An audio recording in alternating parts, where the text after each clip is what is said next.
آپ کو معلوم ہے قرآن میں 2 دفعہ کہا گیا یوم یفر المرء من اخیہ وامہ وابیہ وصاحبتہ وبنیہ، جس دن بھاگے گا انسان اپنے بھائی سے بھی اور اپنی ماں سے بھی اور اپنے باپ سے بھی اور اپنی بیوی سے بھی اور اپنی اولاد سے بھی۔ کیوں؟ نفسی نفسی نفسی نفسی نفسی نفسی، میری اولاد کو جھونک دو، میرے ماں باپ کو جھونک دو، میری بیوی کو جھونک دو، بیوی کہے گی میرے شوہر کو جھونک مجھے۔ یہی نفسی نفسی دنیا میں رہے آپ کی، مجھے اپنے آپ کو بچانا ہے سب سے پہلے، اور پھر مجھے اپنے سب سے پہلے آل اولاد کو بچانا ہے۔ یا ایھا الذین آمنوا قوا انفسکم واہلیکم نارا، اے ایمان والو بچاؤ اپنے آپ کو اور اپنے اہل و عیال کو آگ سے۔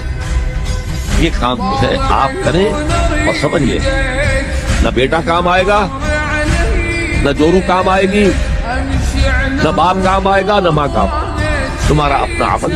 اگر تم اس راستے پر چلے، اپنی ہمت کے مطابق چلتے رہے